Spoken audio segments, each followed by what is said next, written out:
Hello， 大家好，这里是魔王小周。那么今天给大家带来的测评内容呢，是来自于 Marvel Legends 的 Dragon Man， 也就是龙人这样一款角色。那么对于这款角色，我其实是知之甚少了，但是对于这种异形和大家伙的结合体，我个人也是非常的喜欢听说它是来自于Fantastic Four， 也就是神奇四侠里面的一个角色。OK， 那我们废话不多说，还是从合会开始看起吧。那么首先我们可以看到这次的盒子还是依旧采用了纸盒的一个形式，然后可以看到左下角Fantastic Four 神奇四侠的一个标志，然后这个人物应该也是出自于神奇四侠里面，但我对这个人物也不是非常了解Dragon Man 龙人然后上面可以看到是神奇四侠的一些例会，然后看到侧面这边是独特的一个侧面的峰会，然后这边也是相同的一个例会。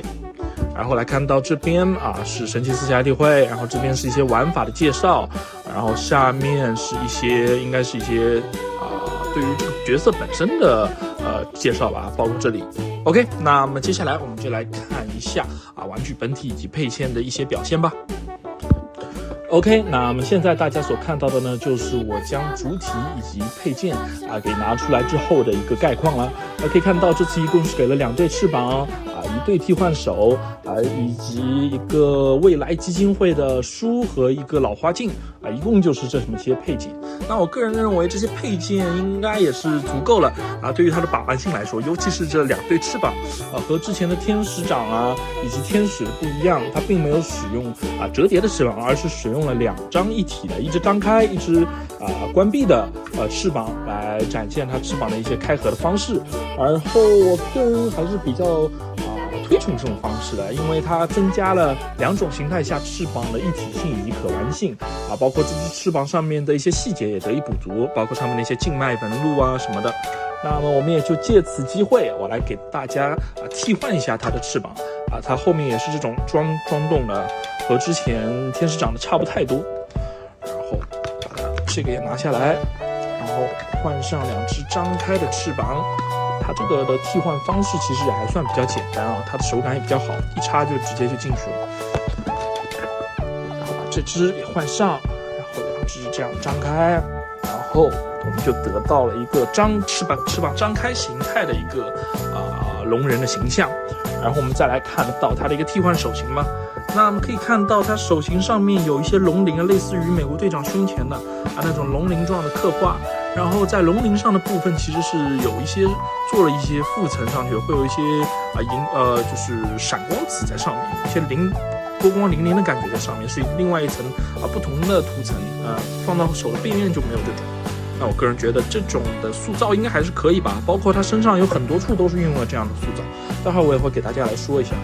未来基金会的书放在手上，老花镜刚刚也说过了，其实也没有什么太多的细节书上面有图表，但是我个人觉得也是没有什么太大的必要因为没有人会真正的去看它但是它既然给了，那也是个不错。OK， 然后这边未来基金会的一个喷涂还可以，然后这个老花镜我个人觉得是一个不错的配件让它在给人凶狠的一种感觉上面，你把这个老花镜给别上去就感觉它好像是不是变得文雅的非常之多。我个人还是比较喜欢这个配件的，包括平时我也会把书放在他手上，给他立一个比较文雅的一个人设。OK， 看一下摄像头。OK， 那么接下来我们就来看一下本体的一个表现吧。那么首先来看到它的一个头部，那么对于这个眼睛的刻画，我个人觉得还是非常不错的也是 Marvel Legends 一向的一个喷绘的一个手法吧，还是非常不错的，包括脸上的一些纹路静脉做的都还是非常不错这么大颗头，上面有一些头部的静脉，虽然我听说它是个机器人不知道为什么有这么多静脉同时可以看到这边是一个张开的嘴，然后舌头也是做到了分界，然后可以看到这边牙齿的一些刻画，包括里面大家看不到的部分它也做了一些牙齿的刻画，那还是不错的第一次见到可动嘴这样一个形式当然之前的恶灵骑士我也是见到过一次。然后来看到它身上的一些塑造，那这边也同样的是运用了我刚刚提过一嘴的龙鳞以及胸口的这些，其实可以看到是有很明显的阴影涂装的一些设计在里面的。然后看到它手臂这边也都是运用了5孔关节，全身都是5孔关节，还是不错来看到这边一些龙鳞的刻画非常不错，然后这边手臂上也做了一些手臂刃的一些设计。再看到这边同样也是，那我们往下看，看到它这边裤子的设计不错，但是这个好像是没有腰部折叠了，只有胸口一个大的球形关节。然后来看到它腿部同样的龙鳞设计，一直蔓延到脚根部。然后这边是被大家所吐槽的一个，就是它脚放平的情况下，这边是有外露关节的，会穿帮除非做一些这种动作这种动作才会让它没有那么穿帮，不然它平时还是会比较容易穿帮。OK， 那么对于龙人的素质来说，对，我还忘了说了一个，它的尾巴它的尾巴我个人认为是比这个眼膜好掰很多的而且它的可动关节是到这儿为止，并且有很多气孔可能就是为了让它的保存时间以及把玩的体验上面会有更好的一个效果。看一下，虽然说没有眼膜歪的这么厉害，但是这应该也算是在它尾巴上面做了一些小小的功夫吧。上面的龙鳞也是不错，背面是整面的龙鳞，给大家看一下。背部的一个翅膀张开的一些细节也给大家补足。OK， 那么接下来我们就进入我们的一个可动测试环节啦。OK， 那么接下来我们就来看一下它的可动表现吧。那么首先是手臂的侧抬被它的一个龙鳞所限制，基本上就只能到这样一个角度。看一下它蝴蝶关节的塑造吧。往前是这样，翅膀动态给它一点空间，往后是这样一个幅度，还是不错，我个人觉得还是比较不错对于这样的大块头来说。然后看一下它手臂的一个折叠这个被我弄下来了，没事，我们就继续折叠一下。这个还是比较难以折叠的一个状态，因为它的关节都非常的紧，不知道为什么比较难。我看来试一下这个是不是一边的问题。对，这个的关节真的非常紧，用非常大的力量都折叠不了。但我目测来说，它应该是这个小臂关节应该还是可以再往上和它贴合的一个程度。